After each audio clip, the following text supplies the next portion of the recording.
Hola, ¿qué tal? En esta ocasión voy a estar abordando el tema de la reflexión docente. Te sugiero que tengas a la mano una libreta para que tomes notas, hagas algunos cuestionamientos y si gustas me los puedes hacer llegar para que trate de saldar tus dudas que tengas o compartir ideas contigo y hacer crecer este conocimiento que estamos construyendo tú y yo. El objeto del discurso en esta ocasión, como ya decía, es la reflexión docente. La reflexión docente va a estar en el dominio 4 del marco de excelencia para la enseñanza y la gestión escolar en la educación básica, que es un documento que es referencia para que tú sepas los indicadores, criterios, dominios de desempeño que se esperan para los profesionales de la educación. En este documento que acabo de citar, el marco para la excelencia en el dominio 4 es particularmente el criterio 4.2 que va a referir a la reflexión docente. Pero aún desde hace varios años en la formación docente inicial en las escuelas normales superiores de nuestro país, México, está considerada dentro de los trayectos formativos la reflexión docente, es decir, que todos los docentes dentro de nuestras actividades cotidianas tengamos dos metodologías como parte de nuestro ejercicio. Una, para saber formar, que ya he tratado algunos videos con relación a ello, es la elaboración de propuestas didácticas. Ese es el primer conjunto de metodologías que debemos estar viviendo. El segundo conjunto de metodologías es sobre la reflexión docente, saber cómo estamos formando. La primera es saber cómo formar, la de reflexión docente es tener conciencia de cómo estamos formando. Entonces, en ese sentido, todas las metodologías de reflexión docente tienen como parte elemental las creencias docentes. Todos los docentes tenemos creencias sobre lo que es la vida escolar, de cómo formar, cómo actuar con los alumnos, con las alumnas, con los demás docentes, la manera de llevar a cabo el uso didáctico de ciertos materiales como el libro, del alumno, desde luego la planeación, la evaluación, la regulación conductual de los alumnos, la gestión escolar. Es decir, hay creencias que pueden dividirse en las explícitas, que son conceptuales, las otras las implícitas, que son prácticas, pero debe haber con este conjunto de metodologías de reflexión docente un acercamiento comprensivo hacia las creencias que todos tenemos, ¿no? Las creencias docentes, que hay que revisarlas, hay que acercarnos a ellas de manera crítica para mejorar la configuración de las realidades formativas en contexto escolar. Entonces es acercarse comprensiva críticamente a las creencias docentes. En esta ocasión también, ya avanzando un poco, te voy a proponer un método histórico. A mí de manera particular me gusta la historia, creo que es una gran disciplina, me parece que tiene unas grandes metodologías.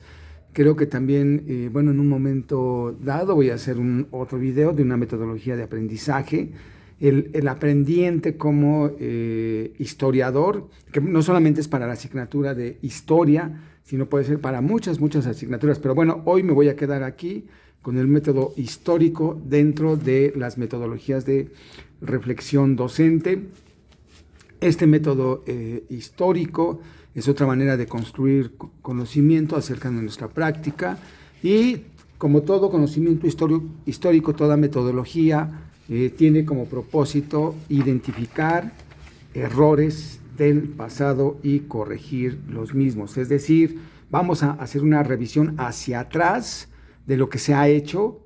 de las creencias que se han tenido a lo largo del tiempo, y a partir de identificar aquellas que no tienen un sentido formativo o que no han ayudado a cumplir el fin principal de la educación pública, que es el desarrollo de las capacidades, potencialidades humanas de los sujetos que están viviendo en ese lugar, bueno, habrá que corregirlos y de esa manera, pero corregirlos desde luego, ya lo sucedido, pues no hay modo de modificarlo, se puede acercarse a la reparación, la reparabilidad, y una forma de reparar es no repetir el error. Es una manera de reparar, no reconocer esos errores, visibilizarlos, anunciar públicamente que nos hemos equivocado, que algunas creencias que antes estaban normalizadas, que eran correctas, eran aceptadas, ahora ya no lo son. Es reconocer que nos hemos equivocado. Por ejemplo, un error es el exceso de una evaluación de medición, medir, como si los conocimientos se pudieran pesar, medir, y eso arrojara ciertas cosas. Centrar demasiado en la evaluación como un fin en sí mismo, la medición, creo que es un error que hay que reparar. Sí, hay que anunciar que en un exceso de evaluación de esta naturaleza nos equivocamos, quienes hicimos una evaluación de esta naturaleza, pero reconocerlo, pero también cambiar, no repetir el error y hacer otro tipo de evaluación formativa de corte o de carácter humanista, que tenga que ver el uso de la información de la evaluación para la mejora de la formación de los sujetos, las sujetas que están con nosotros en la escuela, alumnos, alumnas, aprendientes, y de esa manera se estaría reparando el daño. Bueno, estuve mencionando el método histórico como una metodología, como una forma de la reflexión docente. No es la única manera. Ahora voy con otro punto muy, muy importante que voy a estar señalando. Puede haber varios puntos que el método biográfico nos puede ayudar a la reflexión docente. El método biográfico nos puede ayudar a varias cosas. Este método como una manera de reflexionar, pero yo lo quiero en esta ocasión centrar en el adultocentrismo. El adultocentrismo es esa creencia equívoca, vertical, desde luego, es de esta naturaleza, es vertical, es hegemónica, va de arriba hacia abajo, se impone de manera violenta con los demás sujetos, sujetas, de pensar que el adulto es la mejor edad, es la edad deseable en detrimento de las otras edades, como si el desarrollo humano en su clímax estuviera en el adulto, cosa que no es correcta. Los menores de edad se ven como menos, como incapaces, como faltantes de algo. En cambio, los ancianos, los que están después de esta edad, son vistos como en decadencia, con deficiencias, con errores, con incapacidades, etcétera, de tal manera que también quienes perciben mayor cantidad económica por sus trabajos son los adultos. No ganan lo mismo los menores, desde luego, porque no es permitido legalmente el trabajo en menores hasta cierta edad, con consentimiento de los progenitores. Por lo menos aquí en México sí, 15 años, pero no puede compararse un sueldo de un menor con un adulto. Y desde luego también el sueldo de un anciano con el de un adulto. Entonces, en ese sentido no hay igualdad. Esto que estoy diciendo no es una verdad absoluta, puede estar sujeta a discusión, a diálogo, a compartir ideas. Es solamente una mera apreciación personal, pero me parece que allí está una lectura. Hay un exceso en valorar esta edad, el adultocentrismo. El adultocentrismo también está muy de la mano con el androcentrismo. Si bien los adultos tienen allí esta relación vertical que ya estaba señalando, pero también son los varones quienes están mejor encumbrados en ello. Bueno, ahí está el adultocentrismo, que pienso que la reflexión docente a través de un método histórico nos puede ayudar a visibilizar los errores que como adultos hemos cometido a lo largo de nuestra propia trayectoria como adultos y de la propia adultez a lo largo de varias generaciones, y que nosotros, sin tener conciencia de ello, vamos replicando, vamos reproduciendo, vamos repitiendo esos errores, y que, bueno, a través de un método histórico vamos a tratar de tener conciencia de ellos para no repetirlos y tratar de repararlos, dejar atrás esta verticalidad, esta imposición, y transitar a algo que estoy poniendo aquí como intergeneracionalidad, es decir, un diálogo horizontal entre generaciones, las generaciones hacia un lado, no hacia abajo, unas generaciones a un lado, que son los menores, en nuestro caso los menores de edad, y hacia el otro lado, que serían ancianos, un diálogo intergeneracional de iguales, nadie es mejor que el otro en términos de generación, de edad, y entonces avanzaríamos hacia la horizontalidad, de tal manera que esta reflexión docente para identificar y reparar daños que estaba señalando aquí, corregir errores, se demuestra avanzando hacia la horizontalidad. Bueno, ahí está esta idea. Vamos a ver qué hay en la siguiente tarjeta. Esto es otra idea ya en nuestro campo. Nosotros, los docentes, hacemos un ejercicio profesional como adultos, más o menos aquí en México hacia los 22 años, que termina ya el grado, empezamos el ejercicio profesional, somos adultos y año tras año, ciclo escolar tras ciclo escolar, nosotros vamos a ir envejeciendo, vamos a dejar de ser adultos, quizá dejándolo de ser, también dejemos de ser docentes, a veces no, transitamos a ser ancianos, es decir, somos adultos que vamos a ir envejeciendo, en tanto que los sujetos de formación siempre van a ser menores, siempre los que vamos a estar atendiendo son menores, ya estemos en educación primaria, niños, niñas, la niñez, si estamos en educación secundaria en México, adolescentes, jóvenes o media superior, jóvenes, son los que vamos a estar atendiendo, siempre va a ser esa la población y siempre van a estar cambiando las características sociales, políticas, económicas de cada generación que estemos atendiendo, y eso hace necesario que entonces redundemos en ejercicios reflexivos de reflexión docente. Ya decía yo, el marco de excelencia para la enseñanza y la gestión escolar en la educación básica mexicana nos indica el dominio 4, criterio 4.2, la reflexión docente, pero a propósito del conocimiento de los alumnos tenemos el dominio 2 de este mismo documento, marco para la excelencia en la enseñanza y la gestión escolar. El dominio 2 en sus criterios e indicadores de desempeño nos dice que debemos seguir conociendo a los menores a través de metodologías de búsqueda y manejo de información de campo, entrevistas a profundidad, documental, teórica, para saber quiénes son los jóvenes, los menores que estamos atendiendo. Pero vuelvo entonces a este dominio 4, a este objeto de reflexión, este objeto de meditación que estoy poniendo a tu disposición, que es la reflexión docente. Y bueno, ya teniendo en cuenta el método histórico, la reparación del daño, el adultocentrismo, quiénes son los sujetos que están implicados en este ejercicio, que es el sujeto formador, los sujetos formados, que son los menores, y para hacer esta reflexión en torno al adultocentrismo, decía, vamos a necesitar una revisión de la teoría de los documentos ya generados acerca de estos temas de la reflexión docente en relación a un método histórico,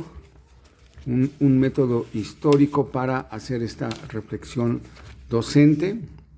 Ahí está el método histórico, la reflexión docente. Reflexión docente, método histórico, pero teniendo como punto central el adultocentrismo. Entonces, una revisión, un método reflexivo de generación de conocimiento refiere a que debemos hacer búsqueda y manejo de información bibliográfica, es decir, teoría, estarla leyendo, interpretándola, haciendo anotaciones, y también una investigación documental, es decir, los documentos que refieren al campo propiamente de fuentes de información primarias que tienen que ver con el mundo de los adultos a lo largo de varias generaciones o de tu propia generación, cómo viviste tu infancia, tu juventud, en tu década, en tu tiempo, que tuviste estas experiencias. Esta es la investigación documental, y también una investigación de campo donde tú puedas entrevistar, conversar, registrar los puntos de vista de otros adultos, ancianos también, desde luego, o jóvenes, de cómo han vivido esta etapa, la juventud, también la niñez, en el caso de que seas docente de educación primaria. Bueno, serían 3 puntos: investigación de campo, investigación teórica, investigación documental, fuentes primarias, que pueden ser blogs, que pueden ser diarios, algunas publicaciones. Bueno, Un método histórico va a referir a que tú retrocedas. Estoy pensando aquí en los años 70, debe haber docentes que vivieron su niñez, adolescencia entre los años 70, 80 del siglo pasado, otros entre los 80, 90 del siglo pasado, otros que la vivieron entre principios de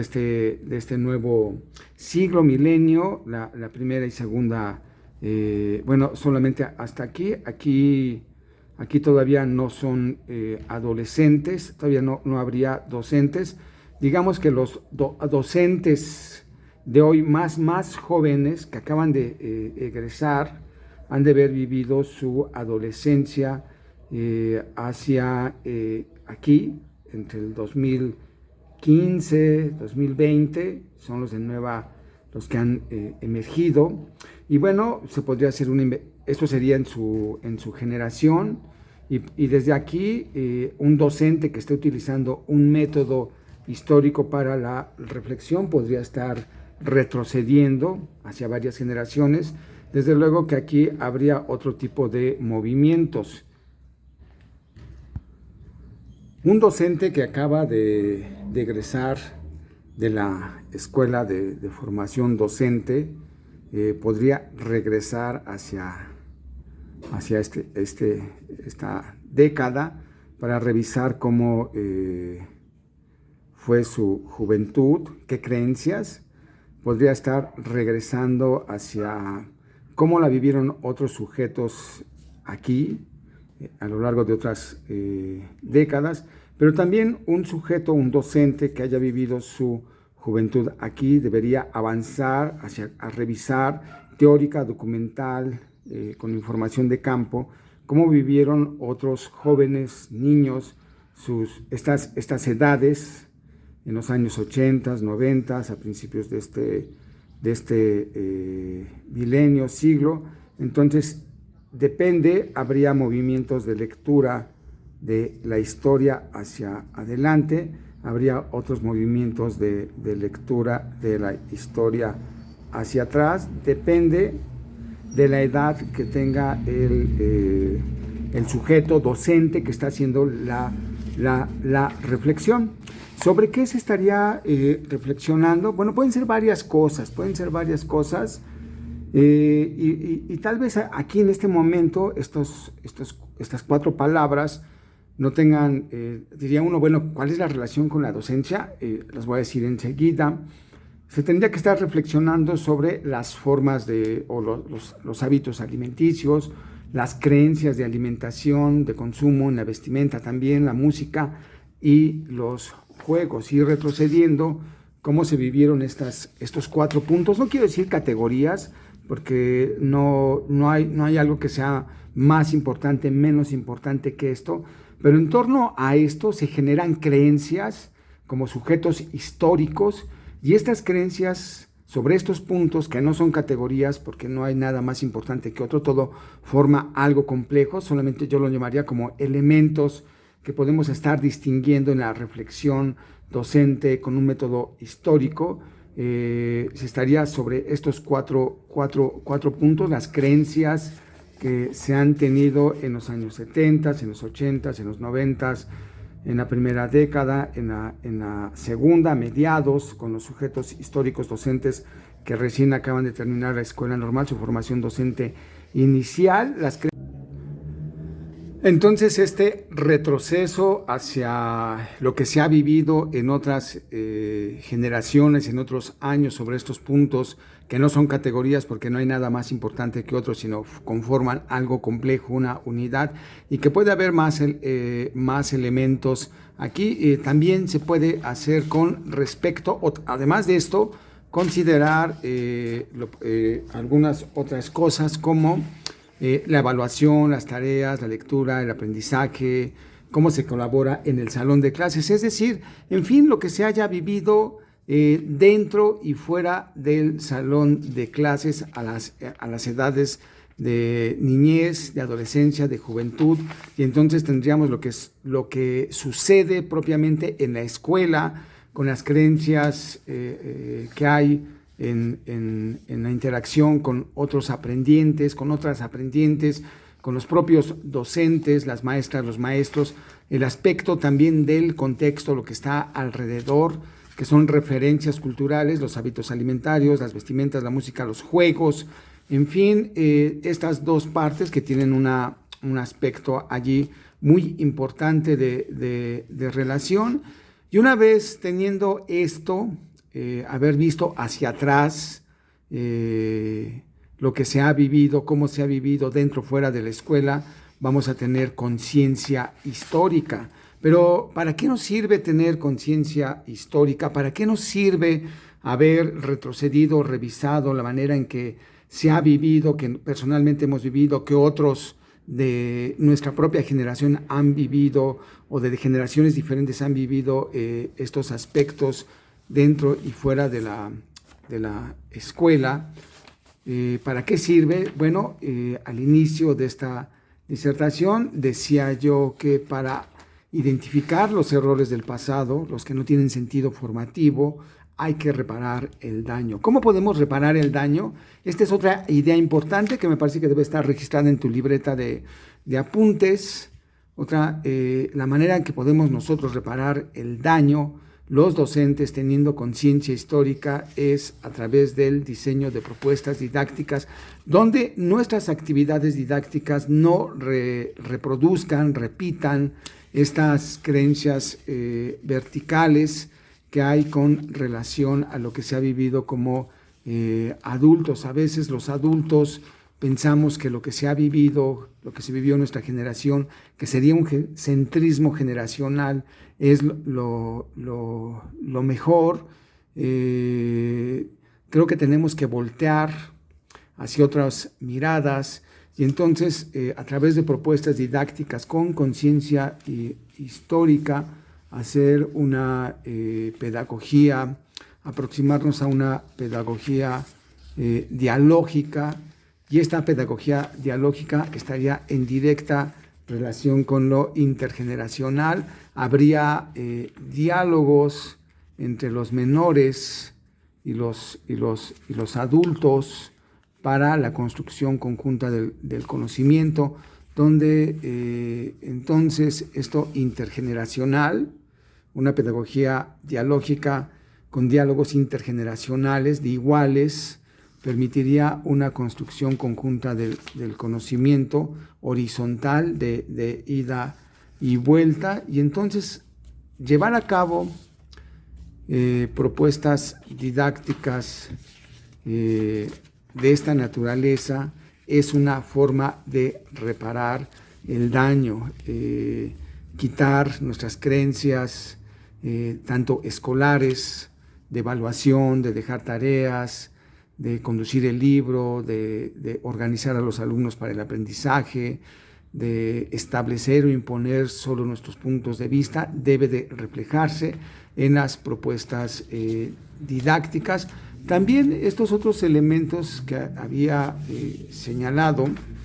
también pueden estar allí, ya que no son propiamente dentro de las creencias rituales escolares,